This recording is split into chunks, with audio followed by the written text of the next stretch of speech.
Hello friends, it's Becky here and welcome back to my channel and welcome back to another video. Today actually I'm doing a wrap-up video and I'm going to be talking about books which I read over the course of 2 months, October and November, and I'm very excited because I read really great books and I cannot wait to tell you about them. So without further ado, I will just start. One of the first books I finished was The Count of Monte Cristo by Alexandra Dima. I wanted to read this book for so long, and this is one of the longest book I ever read, but I had it as audiobook actually, and it has over, I think it was 35 hours, so it took me several weeks to get through it, but I really love it. It was definitely worth it because, as you know, I love Alexandra Dima and this is wonderful story, and it has everything you would expect from this author, so romance, adventure, intrigues, drama, and just, oh my goodness, it was so good. The main character is Edmond Dantes, who is a young man with bright and successful future ahead, and he is up to make a wonderful career, become rich and marry the love of his life, Mercedes. But after being falsely accused of a traitorous activity, he is imprisoned on an island out of Marseille. During the time he is in prison, he meets another prisoner, and thanks to him he learns new languages and also get better education, and together they will figure it out who actually accused him and why. And of course that leads to Edmond wanting his revenge, and from there an amazing adventure begins, starting with his dashing escape. I don't want to give out too much of the book, but it's just really wonderful. There are also some great film adaptations. I really do like the one with Gérard Depardieu, for example. That is a great one. And what I really like about this book, which also I would say applies to most of the books by Alexandra Dima, that is not just a story of one person, but basically all the characters involved, whether those are family members or the love interest, they all have their own stories developed, and it's just wonderful to read about them. So definitely gave it 5 stars as to all the books by Alexandra Dima, and I highly recommend you will go and read it, although it's a really long story, but still amazing. Another book I finished in October is called I'm Malala. This is a book which I would just take and put to every single school for every single child to read because it's very important and also inspirational read. Although it took me quite a long time to finish it, I must confess, but still I would highly recommend you to pick it up and read it. It's a story of Malala, who I believe is very well known by everyone. It's a girl who was shot by Taliban because she fought for girls' rights for getting education, and it's a really inspirational story. As I just said, in this autobiographical book she speaks about her childhood, about how she was raised by her father, who was a little bit different, well, quite a lot different from other men, for example, in her village, because he really fought for girls' rights to be educated as well, and he has his own school, and how he transfers all these beliefs and knowledge to Malala, and how she fought herself later on, and that leads to her being targeted by Taliban and shot to head, and basically how her whole life developed from that breaking point.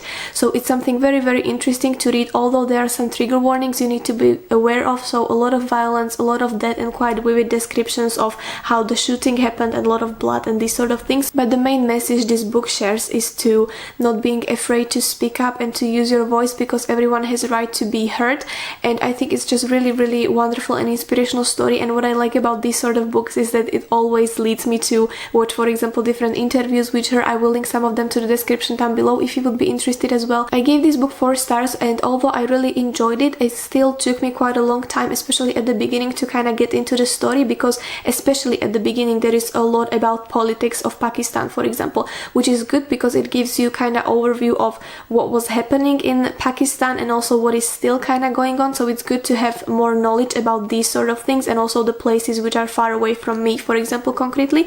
But it took me a little bit longer time to get to the story because of all these things, but still it's something I would highly recommend you to pick up and read. Right, so another book I finished is this one called Professor by Charlotte Bronte. It's a really great book, and it's one of those books which I had on my shelf for ages, and for some reason I did not pick it up until this day. And it's a really great book. It's actually the first book she's written, but it was published after her death by her widower. Very thin one, so you can read it very quickly, and it also was one of the first books which I read in Slovak after a very long time, so it was quite nice to read in my language again finally. I don't want to give out too many information, but basically the story follows our main character, who is called William, and he was not very lucky when it comes to family relationships, because after working for quite a while for his cousin, who was not very nice to him, he decided to leave to Brussels, where he started to teach as a professor on boarding school for young girls. And from there the story develops, obviously, and he meets quite a lot of interesting characters and also falls in love. So That's all I'm gonna say about this book for now, and I highly recommend you to read it.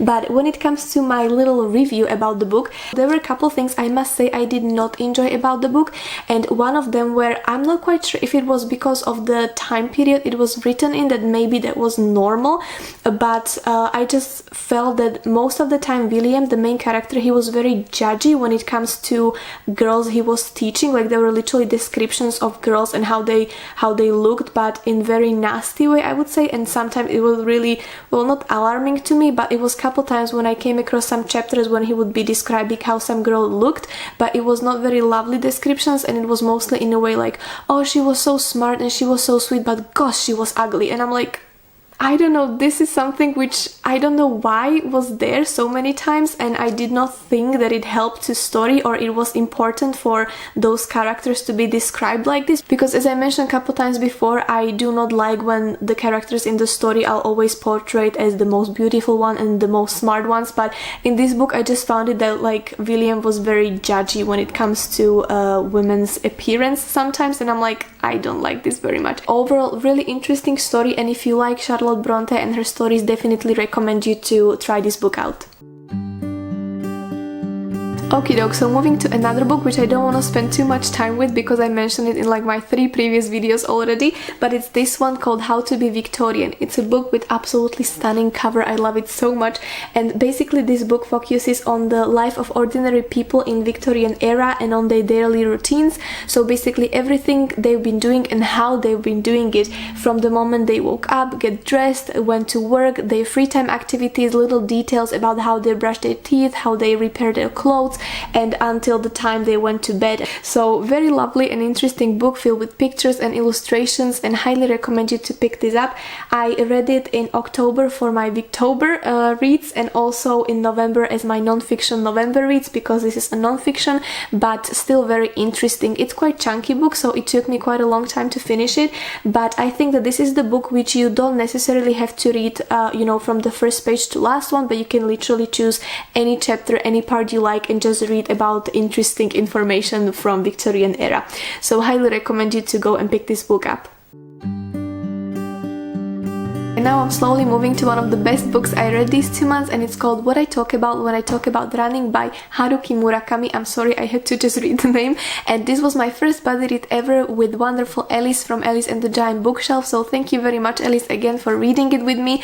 It was wonderful, and I was just so overhyped because of the buddy read that I would just love the book no matter what. But even though if it wouldn't be the buddy read, I would just still love the book because it was amazing, goodness me, and it definitely made me more interested in his work, and I definitely do want to read more books by Haruki Murakami. So if you have any other book recommendations from him which I should read, please let me know in the comments, because I would love to read something from him. In this book he speaks how and why he started with running and how it affected his whole life, but also his writing process, and that is also one of the reasons why I was so interested in reading this book, because I do love writing and I recently started with running as well, so I really wanted to read this. It's truly amazing and admirable to read about how he basically changed from smoking 60 cigarettes a day to running marathons and even ultra marathons and running so many kilometers every single day. It was really wonderful read. He has amazing writing style and just so many quotes I've written down, and although it was a non-fiction, I just could not wait to keep reading because it was really engaging and interesting.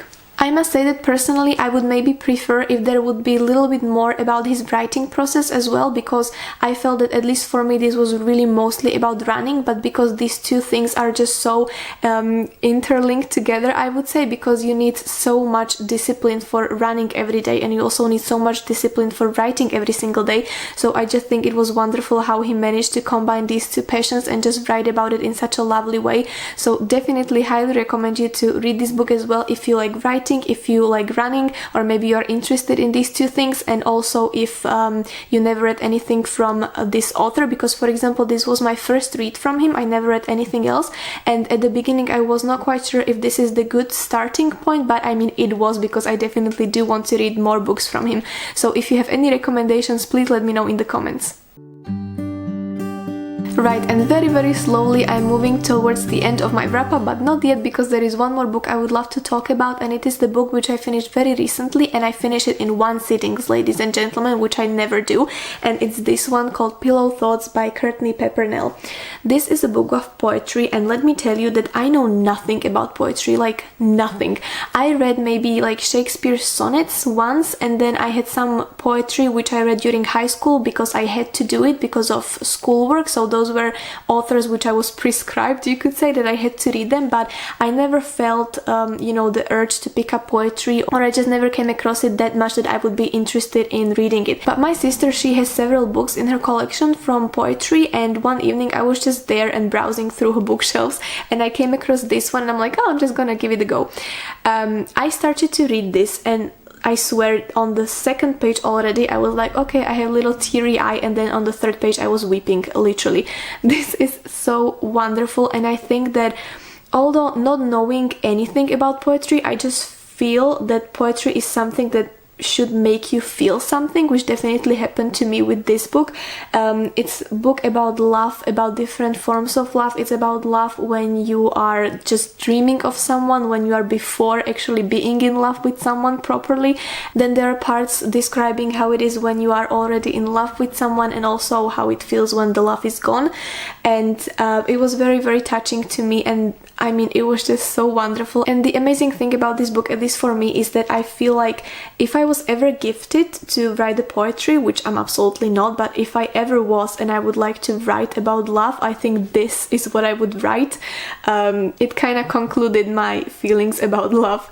I don't know, I mean, I could be blabbing about this book for ages. I just love it. And actually in my latest video I mentioned to you that I purchased 6 books recently, and I'm still planning to do a whole video. Well, 5 of them are these from this collection, because the minute I finished the book I went on internet and I'm like, I need these books, and then I discovered that there are actually 4 more books in this collection, so I ordered all of them.